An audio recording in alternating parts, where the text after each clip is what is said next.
why do you think people don't make progress on their goals?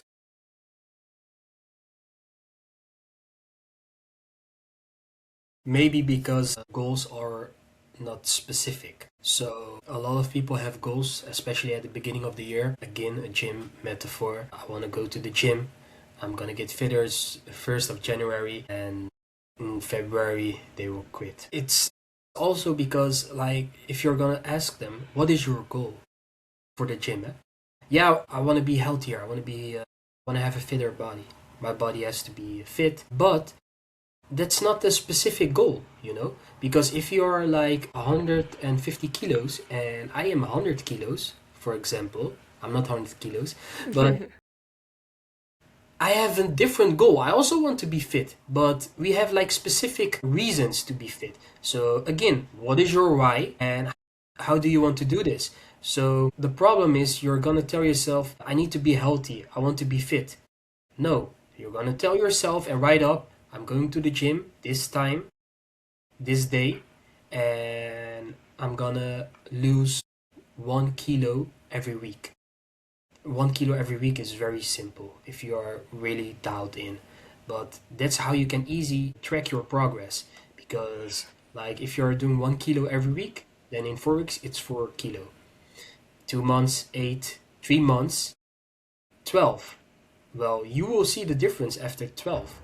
But in the beginning, you cannot imagine like, whoa, me losing 12 kilos in 3 months. And in 3 months, it's very low maintenance. Eh? It's very easy to do.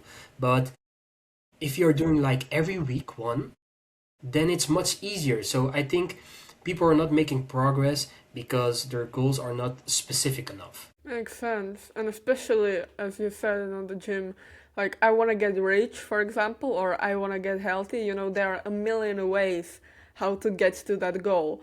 But like, what do you want, like, specifically, and what is the system that you're going to go there? Of course, even going to the gym every morning for people can be really hard, but as you said, like before, even the smallest action, going on a walk every morning can really help. And, starting that small. And when I had this conversation with this, nutrition coach, he said, yeah, like sometimes you will miss the gym or miss the goal, and that's okay. You will kind of lose the kilos, lose the 1 kilo next week, and you will hit your kind of overall year goal like a week later, but it's not a reason for you to quit or for you to kind of give up on this, like what happens. Yeah, that's true because, for example, if you're going if you're going to the gym Monday, Tuesday, Wednesday, and you're missing Thursday,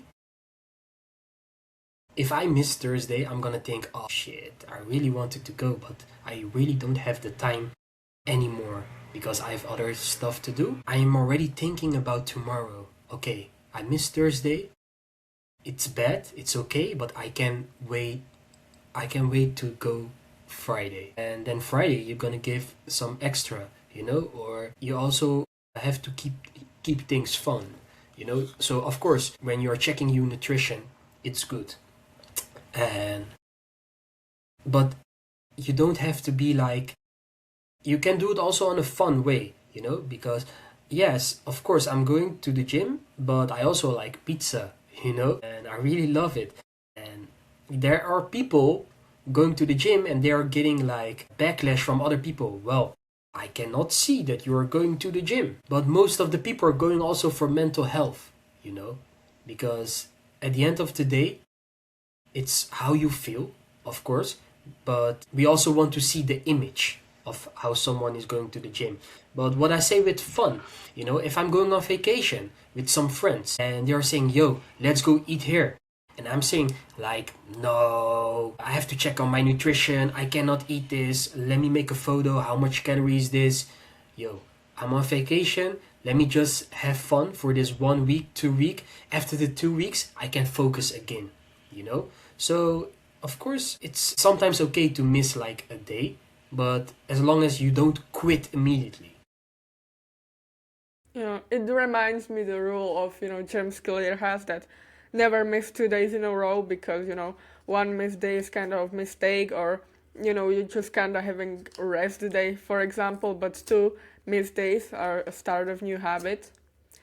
And oh, one of the other thing was that most people, like, of course, it's good to sometimes give your all and go to the hustle mode, but I believe that life comes in seasons, and especially you know when it comes to my routines, like right now I'm doing this kind of aiming for sustainability rather than doing this like, oh, I need to especially do this and especially do that, and all of the, for example, things I like to watch a movie every night, or watch football with my dad. I will not just kind of quit all of that just because it's 9 p.m. and I'm getting up at this time, and I will quit that. Kind of, it's about the priorities and kind of sustainability, and not making yourself like miserable just because you didn't want it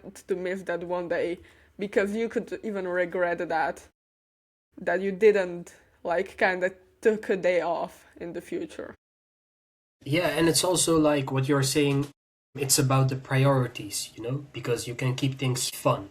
If you have to work on your online business, but you have other stuff to do, just check your schedule, how you can fit in the time for all your tasks. Because one example, what I like also was your conversation with Tisa that I saw, and I saw him spoke about it on Instagram, and I was thinking like, whoa, I like this reel of him because I'm using always the same example. Like people are saying they don't have time, but I always say, okay, let me check your phone time, what you're using, and then we can easy find the time there, you know? So, for example, people are saying, I don't have time to go to the gym, I don't have time to write, I don't have time to maybe sit in a room and think about what do I really want. But if they are checking like their screen time on their phone, and on our iPhone, we get a notification every Monday. You can see how much time you spend on Snapchat, Instagram, and all the scrolling stuff.